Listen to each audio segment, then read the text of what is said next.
Number 7.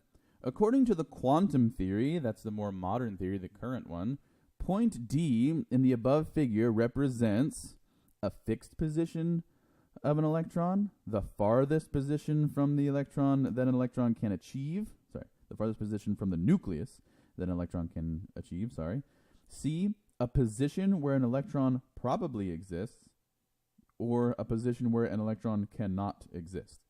Well, in number 6, we just concluded that, in fact, it was point C where an electron cannot exist. So we'll go ahead and eliminate that possible response, because in the previous problem, number 6, we established that we can actually assign principal quantum numbers to these different points A, B, and D because they're exactly on an orbit. So we have n equals 1, n equals 2, n equals 3. So we can just eliminate response D altogether. But now let's go to what we think is correct. Let's see. Now, there's a little bit of a problem with trying to figure out whether or not B is correct. It's because we have not introduced the idea of an ion yet. Okay, we don't have this idea yet in this course. We're going to, but we don't have it yet.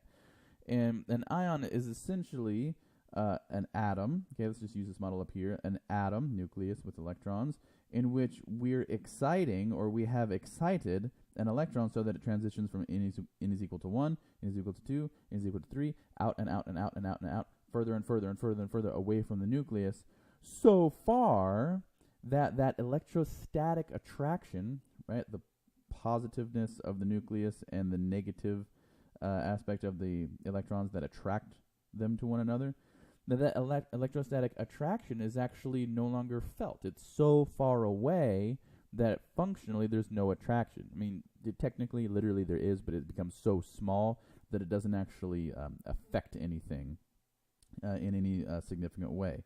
But we haven't gone over that idea yet, and so it's hard for me to explain to you that there actually is no farthest position.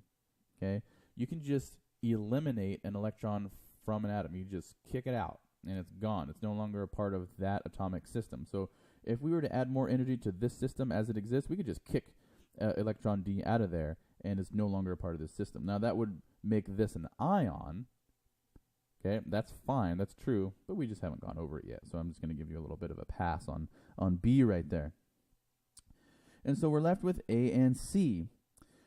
A is not correct because of this word right here, a fixed position. During the lecture, we saw a GIF, an animated picture, where we saw an electron going back and forth between inhabiting n is equal to 1 and n is equal to 2, back and forth, back and forth, back and forth. The position of the electron is not fixed. It doesn't have to stay in any one location. The example that we've already used several times is if we add energy to the system. If there is a photon absorbed by this system, the position of that electron is going to move. It has to move. The absorption of that energy has to be represented in some way in real life. And so the way that happens for an atom is that the electrons experience changes in their position. And so the position of an electron is not fixed. D, and realistically, B or A also, okay, all three of these options, just not C, is a position where an electron probably exists, okay? These orbits represent distances from the nucleus where wavelengths can be completed. Wavelengths can be completed. Remember, de Broglie was able to claim that electrons should be treated as waves waves in a confined space, okay? Waves confined to a space. And what that means is you have to come node to node. Remember, a wave looks like this. And so you have to finish your wavelength to this point, to the node, to the node, to the node. Okay? You cannot end a wavelength at this location. Okay? You have to come back to the nodal plane every single time. And if you can't come all the way back to the nodal plane, right? Like we don't all come all the way back to the nodal plane, we either need to increase the distance from the nucleus so that we have more space to complete the wavelength all the way to that nodal plane, or we actually need to get shorter. We need to go closer into the nucleus so that the length is shorter, okay? And we're not going to go to the next nodal plane. We're just going to fall back to the last nodal plane.